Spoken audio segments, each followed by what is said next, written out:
Fatos e versões. O que vai impactar na sua vida agora no Café com Política. No Café com Política de hoje, nós vamos conversar com o vereador de Belo Horizonte, Gabriel Azevedo, que recentemente se filiou ao Patriota. Bom dia para o senhor, vereador. É um prazer falar com você aqui na Rádio Super. Bom dia, Thalita. Bom dia, Adriana. Bom dia a todos os ouvintes da Rádio Super. Bom dia, vereador. Vereador, recentemente o senhor divulgou que se recuperou do coronavírus. Antes da gente falar sobre política, queria que o senhor contasse pra gente como foi os dias aí com essa doença. Como foram os dias com a doença? Se isso serve para ajudar quem está nos escutando em Belo Horizonte, essa não é uma gripezinha.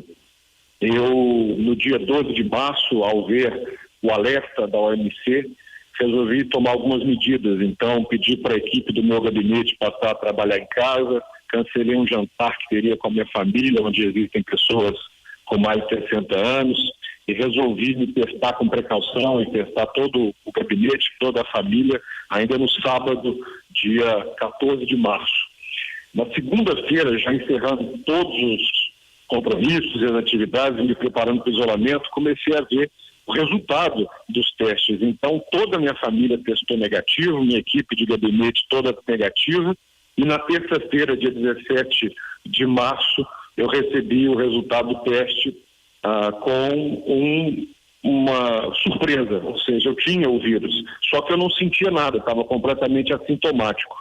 Em 48 horas, no dia 19 de março, realmente a minha vida mudou. Meu pai tinha vindo ficar comigo no meu apartamento por isolamento, ele foi embora, até para que eu não contaminasse. Ele tem 79 anos, uma saúde frágil, e aí no dia 19 começaram sintomas realmente muito terríveis. A febre passou de 40 graus, uma tosse muito intensa, uma dor no corpo inteiro, sobretudo no pulmão, e olha, foram 5 dias, de 19 de março até mais ou menos 23 de março assim, e então eu comecei a me recuperar, até que no dia 2 de abril eu fiz outro teste, 2 testes, e aí o resultado foi negativo, ou seja, não tenho mais o vírus, e aí o meu sangue, inclusive, já foi até doado para que alguns estudos fossem feitos. Há uma expectativa que o plasma das pessoas que tiveram o vírus pode ajudar outras pessoas que estão se contaminando. Nos últimos 5 dias eu estava sob medicação, porque uma bactéria se aproveitou disso tudo para se alojar no meu pulmão, mas hoje, pelo jeito, eu acordei realmente zerado. As pessoas deveriam se atentar a esse problema, não deveriam se arriscar, não é uma brincadeira, e isso tudo está custando a vida de muita gente e pode custar a vida de muito mais pessoas. A sociedade não compreendeu o risco pelo qual nós estamos passando.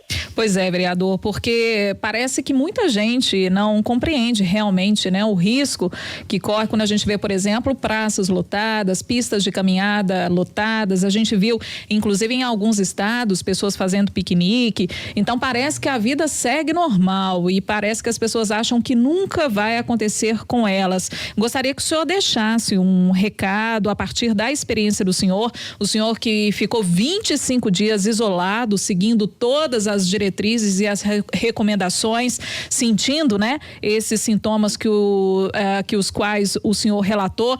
O que alerta é possível dar nesse momento para essas pessoas que insistem em descumprir as determinações de isolamento? Olha, o primeiro alerta que eu quero passar para a sociedade é que nesse período eu conversei com muitas pessoas que também se contaminaram. Até pela visibilidade do caso, muita gente que se contaminou começou a conversar comigo. Então, os relatos são muito tristes. Há pessoas que na manhã foram para o hospital e no dia seguinte não estavam mais vivas. Tudo acontece muito rápido e eu posso dizer que eu passei por esse medo também de não permanecer vivo. E isso é uma realidade. As pessoas estão brincando com uma situação e isso é impensável. Eu pergunto a todo mundo que está nos escutando agora, quanto vale a sua vida e quanto vale a vida de quem você ama? O ato de não obedecer e não cumprir essas determinações de isolamento social pode representar a morte de um ente querido. Vejam isso, há pessoas que estão morrendo porque outras não estão cumprindo essas determinações. E o segundo alerta que eu faço é um pouco de empatia com os grandes heróis e as grandes heroínas do momento.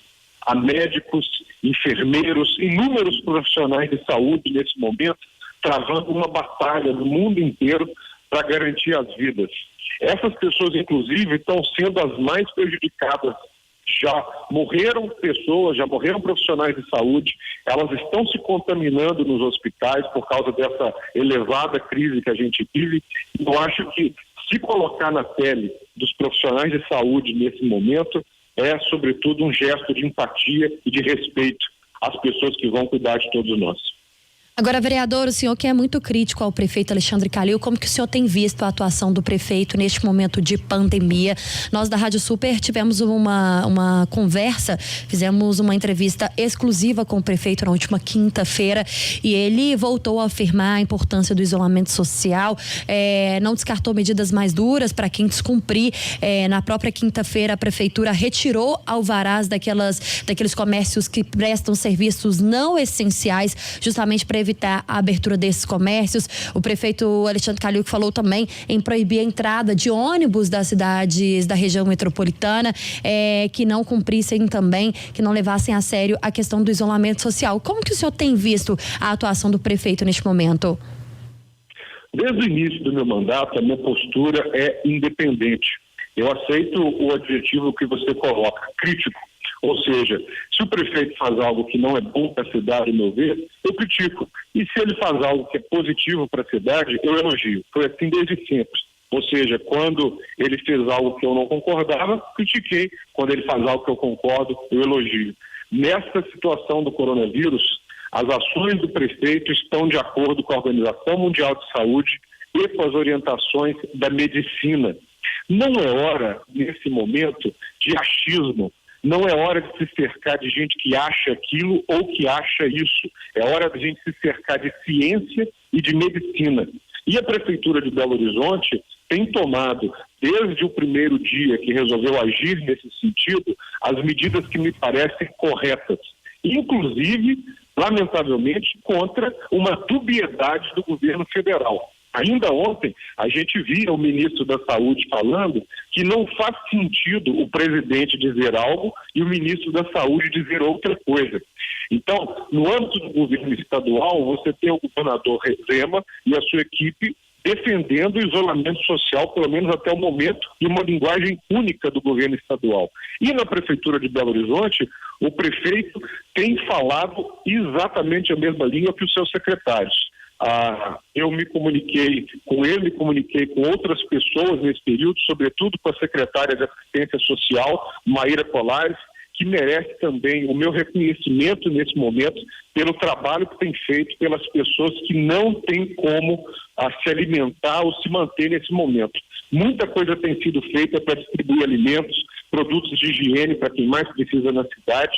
E é claro, nós vamos dialogando. Na semana passada, o secretário de Saúde foi a uma audiência na Câmara virtualmente, participou. Hoje, agora às 10, teremos uma outra audiência sobre a questão do comércio, que obviamente me preocupa muito. Nós temos um cenário de isolamento que é necessário nesse momento, mas a realidade econômica do município preocupa, então nós temos que pensar medidas para mitigar o problema. O prefeito também anunciou não cobrar IPTU, anunciou uma série de medidas e, dialogando com a sociedade e ouvindo o que a sociedade tem a sugerir para a gente melhorar a situação, é melhor. Eu concordo com o prefeito no seguinte: nesse momento, nada importa mais do que a vida. E estamos, portanto, alinhados nesse pensamento no que é melhor para Belo Horizonte. Crise na saúde já é suficiente, não é necessário mais uma crise política, né, vereador?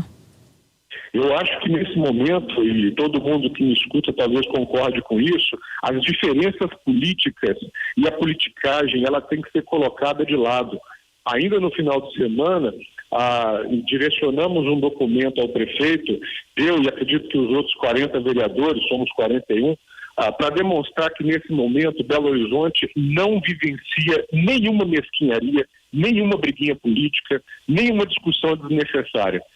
Uma Câmara e uma Prefeitura que pensam totalmente na cidade, que estão reconhecendo profundamente o trabalho de garis, de médicos, de guardas municipais e de uma série de pessoas, desde o entregador de comida, ao taxista, ao motorista de aplicativo, ao caixa do supermercado, gente que está na rua, e por essas pessoas nós temos que ficar em casa. Então é momento de união, é momento de política com P maiúsculo e responsabilidade com a capital de Minas Gerais. Vereador, recentemente o senhor se filiou ao Patriota e não descartou disputar a prefeitura de Belo Horizonte. Esse plano segue? Na verdade, o que eu quis dizer quando me perguntaram é que a última coisa que a gente tem que pensar nesse momento é em eleição. O cenário é muito incerto e o quadro de disputa ou do que vai acontecer fica para o futuro. Portanto, quando alguém me perguntou o que eu vou fazer nas eleições e o que eu acho que vai acontecer nas eleições, eu disse que tudo é muito incerto, que há todas as possibilidades, mas o que me preocupa nesse momento é cuidar da cidade. Ou seja, nós temos que garantir leitos para as pessoas que vão precisar, equipamentos para as equipes médicas, medidas para garantir que a nossa economia e que os empregos da cidade não colapsem por completo, e isso é o que me importa nesse momento. Então a discussão política ela realmente vai ficar para depois. Inclusive as eleições, o senhor acha que vão ficar para depois? No caso das eleições, como professor de Direito Constitucional, eu vejo alguns problemas que já mencionei na própria internet. O primeiro deles, aquelas pessoas que acreditam que o mandato pode ser esticado desconhecem a Constituição da República Federativa do Brasil. Alguém que é eleito por um período de 4 anos permanece no mandato durante 4 anos. Qualquer pessoa que nesse momento fala que os mandatos devem ser esticados por 6 anos deveria se perguntar por que então não 8, 10, 12? Isso não existe no Estado Democrático de Direito e não passa, ao meu ver, de oportunismo. Aliás, que já existia antes dessa crise inteira. Há pessoas que há um tempo já defendem que os mandatos sejam esticados. Isso não é possível dentro de uma democracia. Os mandatos eles se encerram em 31 de dezembro de 2020, aqueles eleitos em 2016. Posto isso, você tem um cenário que pode se complicar e complicar muito a realização de eleições. E isso é uma discussão mais para frente. Ao meu ver, se isso for ocorrer, nós temos outras soluções, inclusive permitem os mandatos serem encerrados. Você tem o artigo 36 da Constituição, 35, falando da intervenção num cenário de crise, e isso fica para o momento posterior. O que todo mundo precisa entender nesse momento tem gente morrendo de Covid-19. Há situações dramáticas no Brasil, como é o caso de Manaus, que já chegou no seu topo de capacidade, a situação no Nordeste do Ceará, e isso vai se avizinhando em outros lugares. Então ninguém pode, nesse momento, estar preocupado em pintar a parede da casa com a casa pegando fogo. A nossa prioridade deve ser discutir saúde, saúde, saúde, emprego, emprego, emprego, e pensar em oportunidades para todos nós vencemos essa crise. Eu, de verdade, eu não estou preocupado nesse momento se vai acontecer isso ou aquilo. É para o futuro. A preocupação prioritária agora é a vida da população. Vereador, em relação à atuação do governador Romeu Zema, como que o senhor tem acompanhado a sua avaliação também? Bom, eu vou repetir. Até o momento, o governador Romeu Zema ele tem seguido as orientações da Organização Mundial da Saúde, ou seja, o isolamento social em Minas é uma determinação. Há uma situação fiscal diferente do município de Belo Horizonte para o governo do estado de Minas Gerais. A gente já vinha, e eu já tinha escrito algumas vezes na coluna do jornal O Tempo, as minhas preocupações no orçamento do Estado, que ia prejudicar profundamente alguns municípios do interior, sobretudo na área da saúde, e isso poderia trazer para Belo Horizonte um número de pacientes que faria colapsar o nosso sistema de saúde.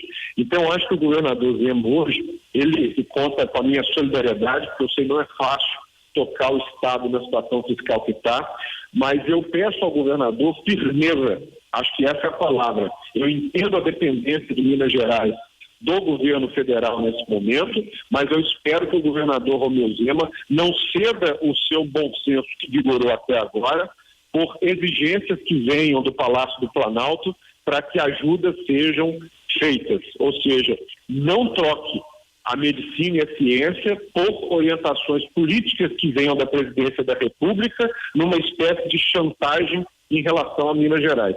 Eu acho que aqui, até agora, nós temos permanecido com a boa orientação. Passar para a orientação que não é calcada na ciência e na medicina poderia ser um equívoco. Hora do bate-pronto. No Café com Política, hora do bate-pronto. São perguntas objetivas, respostas objetivas. O senhor já conhece o quadro, vereador? Já conheço, já participei 5 vezes, se eu não me lembro. Então vamos lá, vamos ver se o senhor está afiado, tá bom, vereador? Começando então, ser vítima de Covid-19. É ver a morte. Medo da morte? É ver a morte de perto. Prefeitura de Belo Horizonte em meio à pandemia. Tem que pensar na vida em primeiro lugar. Crise na saúde ou crise na política? Crise na República Federativa do Brasil. Eleições adiar ou não? Pensar nisso depois. Mudança de partido? Cumprindo a legislação. Vereador de Belo Horizonte, Gabriel Azevedo, do Patriota, foi o nosso convidado de hoje aqui no Café com Política. Ele que recentemente se recuperou do coronavírus, contou pra gente um pouquinho como foi a experiência de ter tido a doença. A gente deseja que o senhor melhore cada vez mais, vereador, que o senhor fique bem, assim como qualquer outra pessoa também que teve coronavírus. A gente torce, né, para que esse momento passe logo e para que a gente traga mais notícias de pessoas que se recuperaram da Covid-19. Obrigada por falar com a gente aqui no Café com Política. Eu agradeço sempre a vocês, parabenizando o papel da imprensa nesse momento. É hora também da gente valorizar o jornalismo e os jornalistas que estão levando informação de qualidade, e as pessoas devem se informar assim, e não por grupos de WhatsApp e por gente que espalha a mentira. E um recado final, as pessoas que estão me ouvindo e que porventura estiverem com vírus, se contaminarem e quiserem conversar a respeito, eu tenho feito isso o tempo inteiro e vamos nos apoiar, porque diante disso tudo nós vamos prevalecer. Com certeza. Vereador, mais uma vez, muito obrigado.